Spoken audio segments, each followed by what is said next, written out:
Let me ask you really about the Syrian situation. It's such a disaster. I mean, we've got hundreds of thousands dead, 6 million refugees, and I don't see an end in sight. General Dunford just said that Assad is not leaving anytime soon. 5 years ago, the president said Assad has to go and is going. He did not go. And this is all a result of that. So now we're making some progress, I understand, against ISIS. What kind of agreement, what kind of end do you see, Mr. Secretary, for this disastrous conflict? How can we see an end to it? What do you foresee, and what's our goal? Well, we are making progress in the counter-ISIL campaign in Iraq and Syria.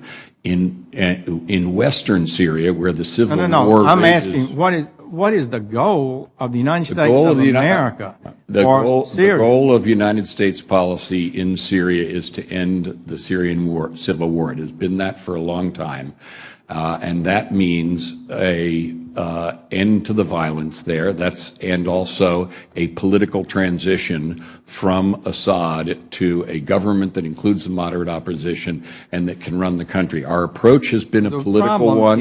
Let me ask you this. It seems to me that the problem is that with our support, ISIS is being damaged, but they're not utterly destroyed. If some sort of a peace agreement is reached, some sort of ceasefire, and the United States and others reduce their presence there, can you assure us that ISIS, the toughest, meanest group in Syria, won't be able to destabilize any government that might be put together? Well, let me be clear about something, which is our counter-ISIL campaign is not on the table or part of the discussions of Secretary Kerry with the Russians. That is about the Russian activity, Syrian activity in western Syria. Our counter-ISIL campaign, we are conducting and will conduct. And you're right, we are making progress in it, and that's going to go on. But what Secretary Kerry's trying to do, and again, as we sit here today, it's very problematic. But what he's trying to do is exactly what you're calling attention to, namely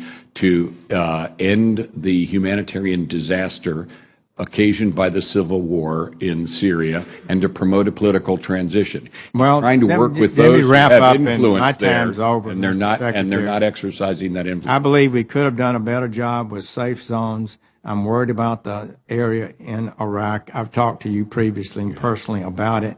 We need an active American policy, a leadership in the world, but we cannot establish all these governments and run them and assure how they'll come out in the end.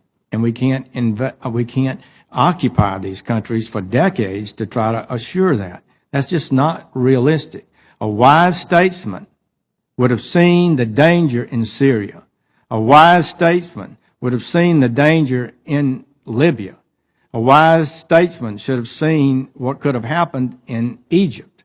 And except for 30 million Egyptians going to the public square and driving out the Muslim Brotherhood, we could have a disaster there. We've got to be more realistic in our foreign policy. We got to know what we can do to affect positively the world and what we cannot do. And we're not able to ensure democratic governments throughout this region of the world. And we're now facing a colossal humanitarian disaster, and it's been bubbling for a number of years, and there's no easy solution to get out of it. I wish it were, but there's not.